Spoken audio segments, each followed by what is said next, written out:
Croeso I Gapel Annibynwyr y Tabernacl Pen-y-Bont ar Ogwr. Richard ydw I, a dwi'n croesawu bawb I ymuno ni yn ein oedfa ar y 3 mis Mai I ddathlu y bresenoldeb Duw efo ni. Ble bynnag dyn ni'n eistedd, ble bynnag dyn ni heddiw, mae Duw efo ni, a dyn ni'n glodfori Duw. Ar ôl hyn, edrychais, ac wele, dyrfa fawr na allai neb ei rifo, o bob cenedl a'r holl llwythau, a phobloedd ac ieithoedd yn sefyll o flaen yr orsedd, ac o flaen yr oen, wedi ei gwisgo â mentyll gwyn, a thalmwydd yn ei dwylo, yr oeddent yn gweiddi a llais uchel.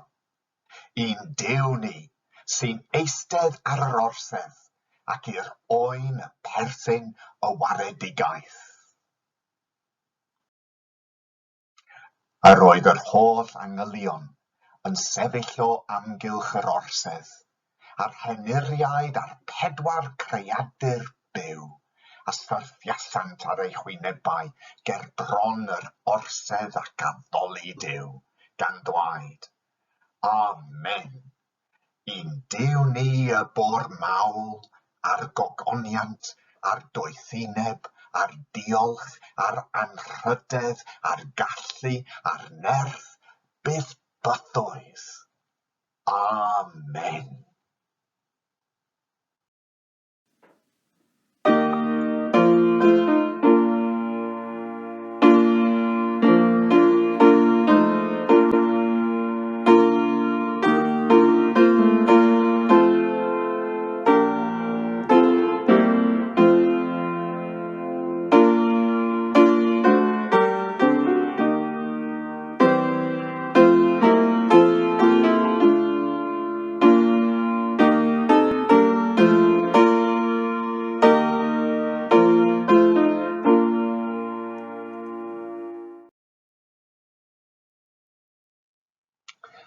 Gawn ni cydweddio. Dyn ni'n gwybod mae bobl dros y wlad a dros y byd yn dy glodfori di heddiw, ein arglwydd, ein tad. Dyn ni ddim yn medru dod efo'n gilydd, ond yn yr ysbryd, dyn ni yn medru ymuno â phawb a dy glodfori di. Mor fawr wyt ti, ein tad, mor hollalluog, dyn ni'n dyfoliannu di trwy'r dydd a trwy'r nos. Yr wyt ti wedi creu'r byd a phopeth sydd tu mewn y byd. Yr wyt ti'n ofalu amdanom ni, pob un ohonom ni, ble bynnag dyn ni'n aros. A dyn ni, pob un ohonom ni, yn gwybod dy fod ti yw ein bugail ni. Mae gennym ni bopeth dyn ni angen. Ti'n mynd â ni I orwedd mewn porfa hyfryd, a ti yw'r un sy'n ein arwain ni at ddŵr glân sy'n llifo'n dawel. Dyn ni'n diolch I ti am anfon dy fab Iesu. Dyn ni'n gwybod mae o yma efo ni rŵan. Dyn ni'n edrych arno fo a dyn ni'n dweud dacw oen Duw, yr un sy'n cymryd pechod y byd I ffwrdd. A dyn ni'n ymuno â phawb ac yn gweiddi a llais uchel. Un Duw ni sy'n eistedd ar orsedd ac i'r oen y perthyn y waredigaeth. Pan dyn ni'n teimlo yn wan, pan dyn ni'n teimlo yn isel, pan dyn ni'n teimlo yn unig, tyrd arglwydd Iesu, unwaith eto, a dwaed wrthom ni, Shalom, tangnefedd bydd efo chi. Chwytha arnom ni, a rhoi ni'r ysbryd glân, y nerth sy'n medru helpu ni trwy pob dydd. Dyn ni'n ymuno â phawb a hynny. Amen. I'n Duw ni y bor mawl, a'r gogoniant, a'r doethineb, a'r diolch, a'r anrhydedd, a'r gallu, a'r nerth, bydd bythoedd. Amen. Gawn ni cydweddio. Ein Tad, yr hwn wyt yn y nefoedd, sancteiddia dy enw, deled dy dernas, gwneler dy ewyllus, megis yn y nef, felly ar y ddeiar hefyd. Dyroi ni heddiw ein bara beunyddiol, a maddau ni ein dyledion, fel y maddau o ninnau un dyledwyr, ac nac arwain ni i brofedigaeth, either gwared ni rhag drwg, canith eiddo ti yw'r deyrnas, a'r nerth, a'r gogoniant, yn oes oesoedd. Amen.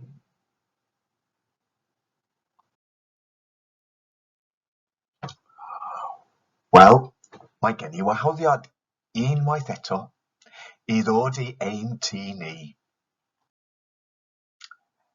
A dod i mewn i weld rhywbeth. Joc yw hwn unwaith eto, yr hen jociau sy'n gorau yn dydyn. Dach chi ddim yn medru dod, ond yn eich meddwl chi, dach chi'n medru ymuno â ni yn ein tŷ ni. A heddiw, dyn ni'n mynd i'r ardd ac i'r shed. Croeso i ein shed. Mae gen i'n shed hyfryd a mae gen i rhywbeth arbennig tu mewn y shed hefyd, felly tir di mewn.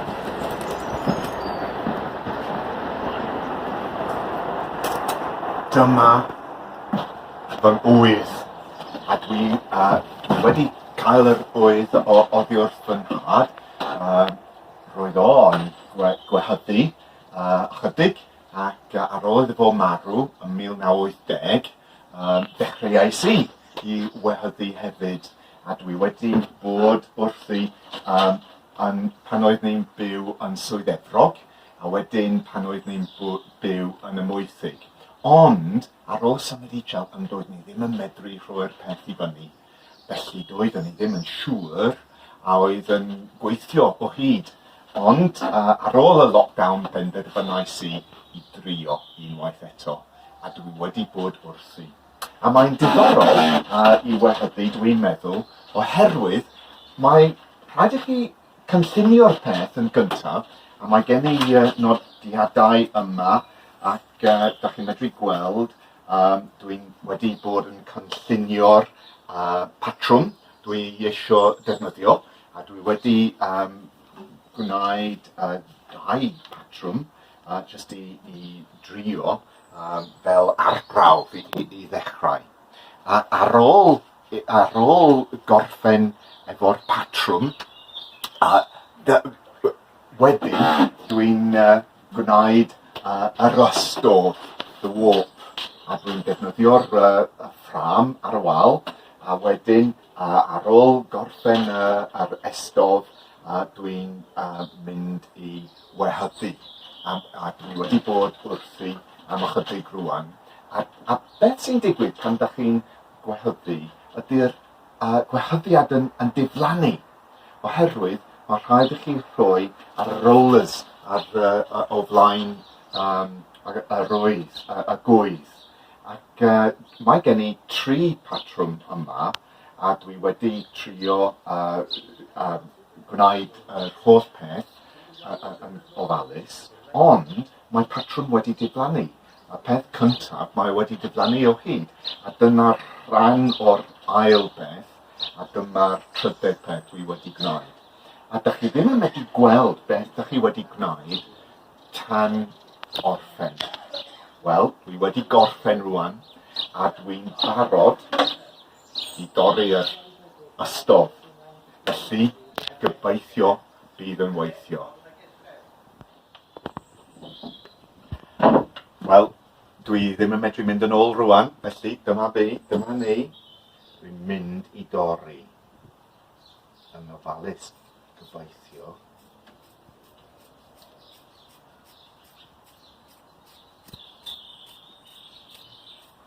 Wel, dwi ddim yn medru cywiro dim byd ar ôl gwneud hynny.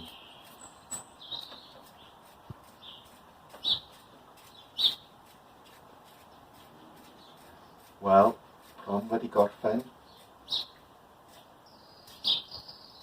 A dyma ni.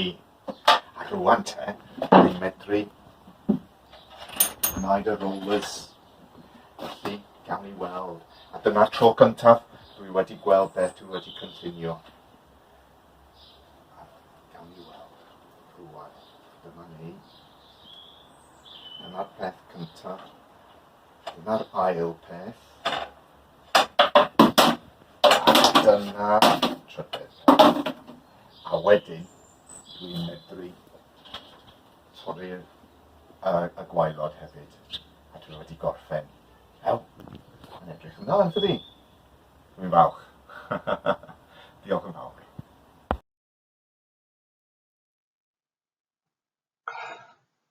Ar ôl i ni briodi, ro'n i'n byw tu allan Bradford yn swydd Efrog i ddechrau. A ro'n i'n byw mewn pentre bach, Harden, tu allan Bingley, yn agos at Halifax. Ac yn ein pentre bach ni, roedd na wedi bod melyn wlân. Ond erbyn 1970au, roedd o yn gwneud pethau ffactri oedd o. Ond cyn i'r chwyldro diwydiannol, roedd gwehyddion yn gweithio mewn tai yn y pentre, yn gwehyddu yn stafell i fyny'r grisiau, efo ffenestri yn wynebu'r tuag at y gogledd, ac roedden nhw yn gwehyddu a gwneud gwehyddiadau. Ond roedd rhaid iddyn nhw gwerthu darnau o lan y gwehyddiadau roedden nhw wedi gwneud. Ac yn Halifax, yn dechrau y 19fed canrif, just cyn y chwyldro diwydiannol, roedden nhw'n adeiladu the Peace Hall. Peace, P-I-E-C-E, darn o wehyddiad. A dyma'r lle oedd y gwehyddion yn dod o bell i werthu y wehyddiad, beth maen nhw wedi bod yn wrthu yn gwneud. A dan yr arch, pob un o'r arches yno, oedd yna stafell bach ar y llawr, ar y llawr gyntaf, ar yr ail llawr hefyd, ac ym mhob un stafell roedd un o wehyddion yn werthu o flaen a pethau felly. Erbyn y 70au wrth gwrs, roedd pobl yn defnyddio stafelloedd yno fel siopau crefft. Ac ar y pryd, roedden ni'n prynu gwenoliaid. Roedden ni'n prynu gwlân, a roedd yn hyfryd. Ac un diwrnod pan oedd ni yno, daru ni ffindio rhyw darn o farddoniaeth. Ac ar y pryd, doedd pethau ddim yn mynd yn dda iawn efo ni. Roedd nhad newydd farw ac roedd popeth yn fler. Ac erbyn hyn, mae'r darn o farddoniaeth yma wedi bod yn bwysig i fi. Not till the loom of time is silent and the shuttles cease to fly will God unroll the canvas and explain the reason why the dark threads are as needful in the weaver's skillful hand as the threads of gold and silver in the pattern he has planned. Arbennig yn tydi. Oherwydd mae'n wir. Dach chi ddim yn gweld y patrwm tan i chi gorffen gwehyddu. Nid tan y diwedd dach chi'n medru gweld beth dach chi wedi cynllunio. A dyna'r peth yn y farddoniaeth yma. Rhywbeth bwysig i gofio, ond weithiau dydy o ddim mor hawdd i gofio'r neges yno. Mae yna un adnod yn y Beibl sy'n sôn am gwehyddu. Mae dyddiau fy mywyd wedi hedfan fel gwennol gwehydd. The days of my life are swifter than a weaver's shuttle. Llyfr Job, pennod 7, adnod 6. Mae llyfr Job yn bwysig yn y Beibl. Roedd yn bwysig i Iesu, ac ar hyn o bryd mae'n bwysig i ni. Oherwydd mae llyfr Job yn gofyn y cwestiwn pam. A mae llyfr Job yn gwybod na fydd ateb syml i'r cwestiwn mawr yno. Rhyw fath o drama ydi o. Drama groeg, dwi'n meddwl. Hoffwn ni gwneud y peth ar y llwyfan rhywbryd.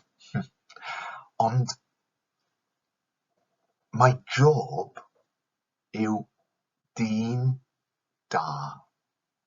Mae popeth yn dda yn ei fywyd. Dydy o ddim wedi croesi Duw. Mae o'n gofalu am pobl. Mae o'n caru Duw.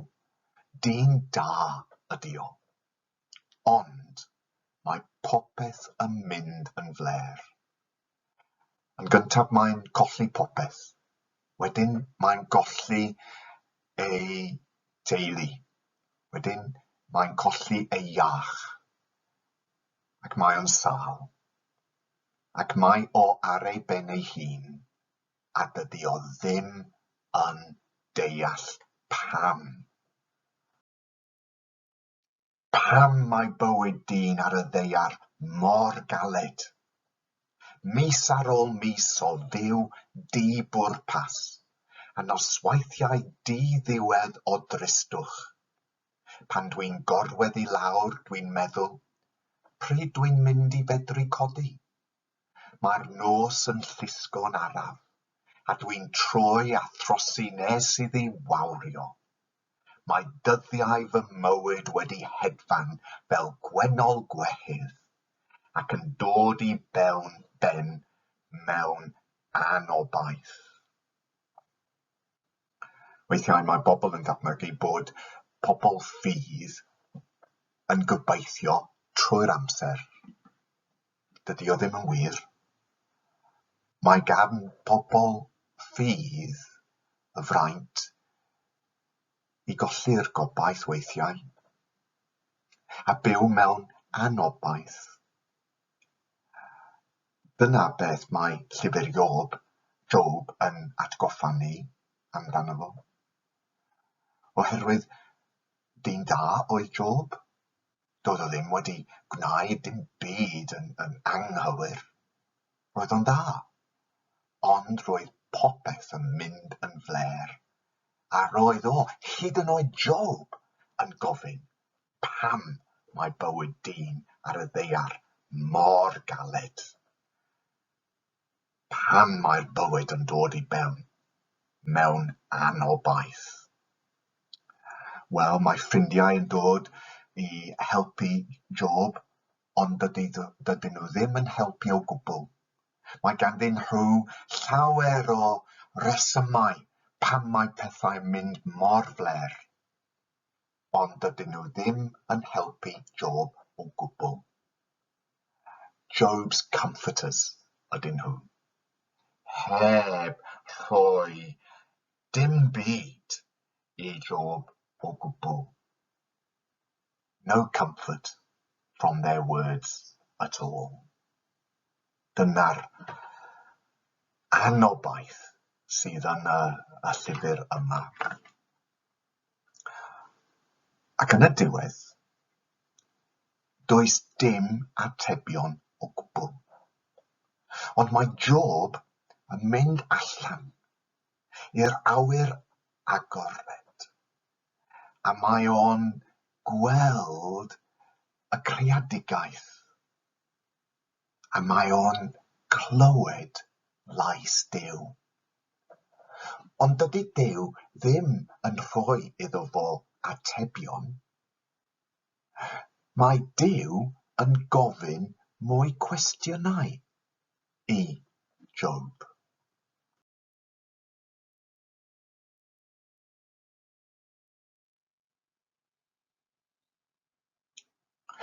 Ble roeddet ti pan osodais i sylfaenu'r ddaear?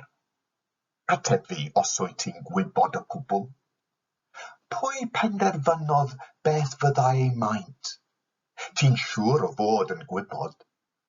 Pwy wnaeth ddefnyddio llinyn i'w mesur? Ar beth y gosodwyd ei sylfaenau? Pwy osododd ei hongolfaen?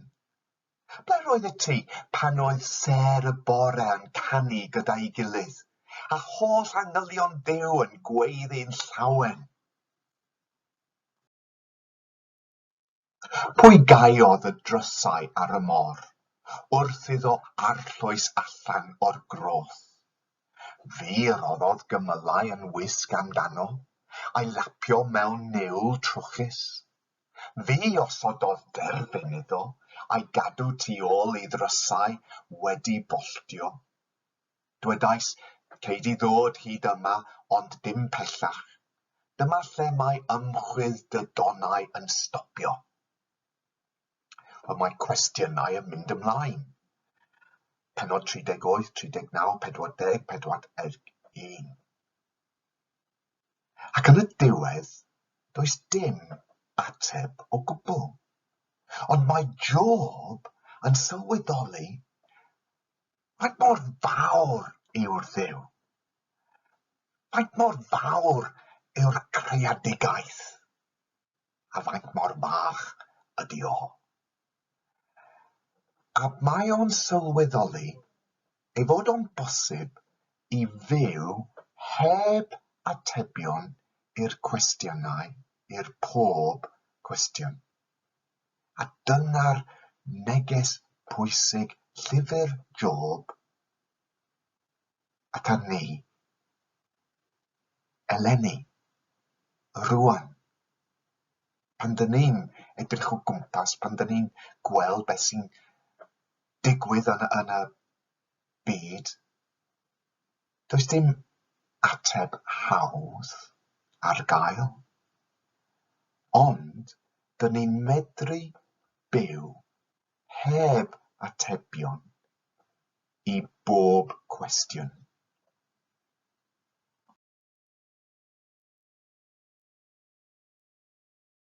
Yna, dyma Job yn dweud wrth yr arglwydd. Dwi'n gwybod dy fod ti'n gallu gwneud unrhyw beth. Does dim modd rhwystro dy cynlluniau di. Pwy ydy hwn sy'n amau fy nghynllun i ac yn deall dim, medde ti? Ti'n iawn. Dwi wedi siarad am bethau doeddwn i ddim yn ei deall. Pethau oedd y tu hwnt i mi, pethau allan i moyn dirnad nhw. Gwranda arna i, a gwna i siarad. Fi fydd yn gofyn y cwestiynau a gei di ateb, medde ti. O'r blaen wedi clywed amdana ti oeddwn i. Ond nawr dwi wedi dy weld drosodd fy hun. Felly dwi'n tynnu'r cwbl yn ôl ac yn edifarhau mewn llwch a lludw. Dim ateb, byw heb ateb i'r cwestiynau byd. A dyn ni'n medru dweud efo Job, o'r blaen wedi clywed amdana ti oeddwn ni, oherwydd dyn ni'n byw rwan ar ôl yr atgyfodiad. A mae Iesu yn dod ac yn aros yn ein tŷ ni, efo ni, beth bynnag sy'n digwydd. A felly nawr, dyn ni'n medru dweud, dwi wedi dyweld drosodd fy hun. Felly, dwi'n tynnu'r cwbl yn ôl ac yn edifarhau mewn llwch a lludw. Mae gen I ffordd hollol newydd i edrych ar y byd. Dyna'r peth mae rhaid i ni gofio.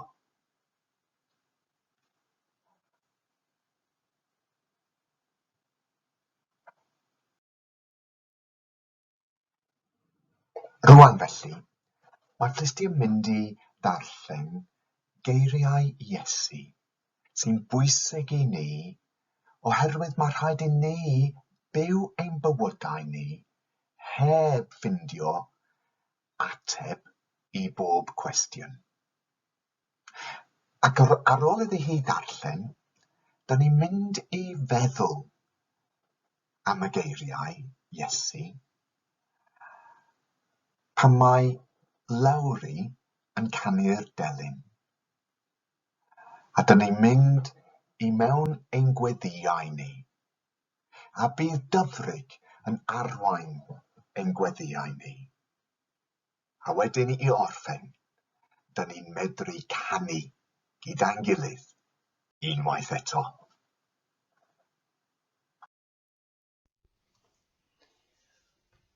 Felly, dyma dwi yn ddweud, paidiwch poeni beth yw fwyta, a beth yw yfed, a beth yw wisgo, ond nid oes mwy i fwyd na bwyd a dillad.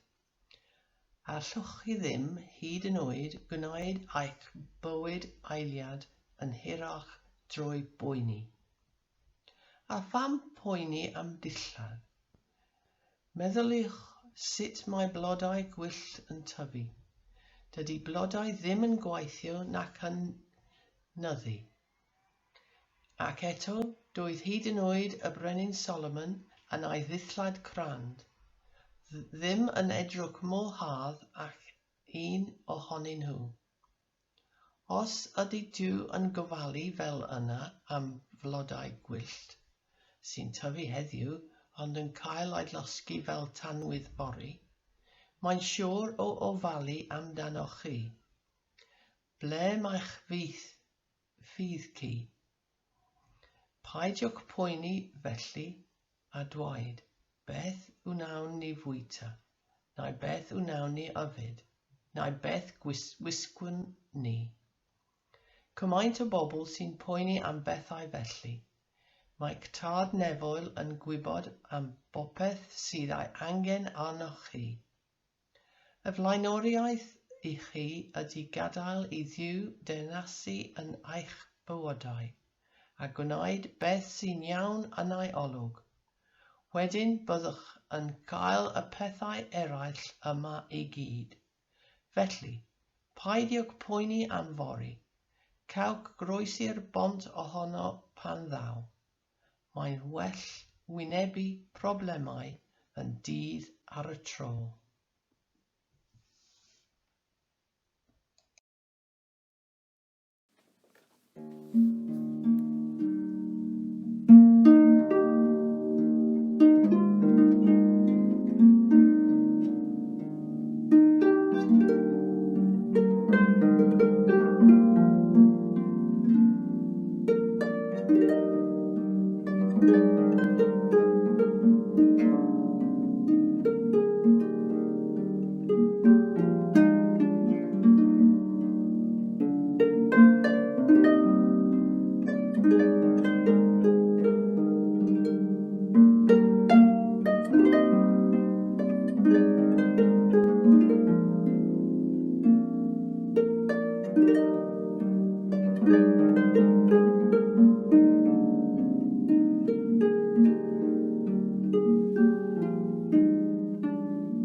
Diolchwn i ti, Arglwydd, nad ydym ar ein pennau ein hunain. Y munudau hyn, na byth. Rwy ti gyda ni, ac i ni gyda'n gilydd. Synhwyrwn bresenoldeb ein gilydd. Ti, ni, fi. Yn un gwead o fywyd gwar, saff yn dy gariad di, ein tad.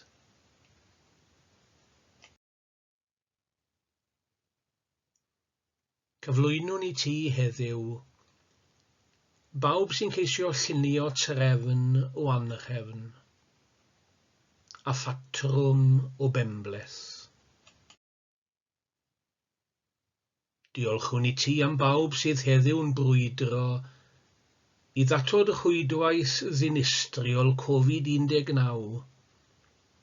a iafel arswydus arnom. Bendithia i hymdrechion, a llwydda i hymchwil. Cofiwn yn arbennig, weithwyr dewr a da, y gwasanaeth iechyd. A phawb sy'n hwyluso'r ymchwil am frechlyn ac iachad. Ein gwleidyddion, sydd â'r cyfrifoldeb o redeg y gwledydd, a'i gwarchod a'i diogelu. Rhwng glod, am bawb sy'n sicrhau bo'n cartrefi yn lleoedd diogel a braf, i weithio ac am ddena, i ddysgu a chwarae, i chwerthin a gwylo ynddynt. Aros gyda ni, Arglwydd, yr hwyn i dangnefedd. Amen.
Mae Iesu y Mesaia yr un fath bob amser, ddoe, heddiw ac am byth.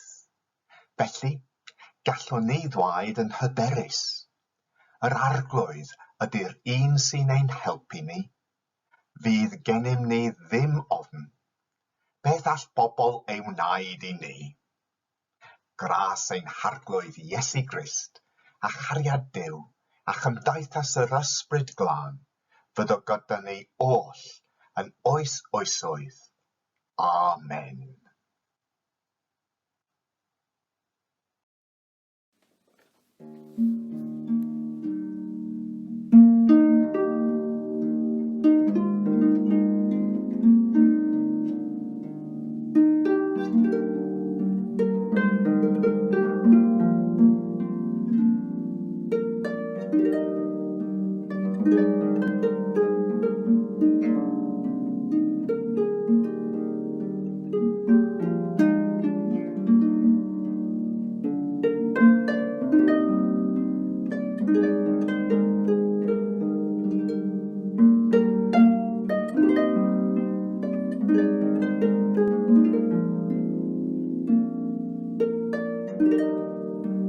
Thank you.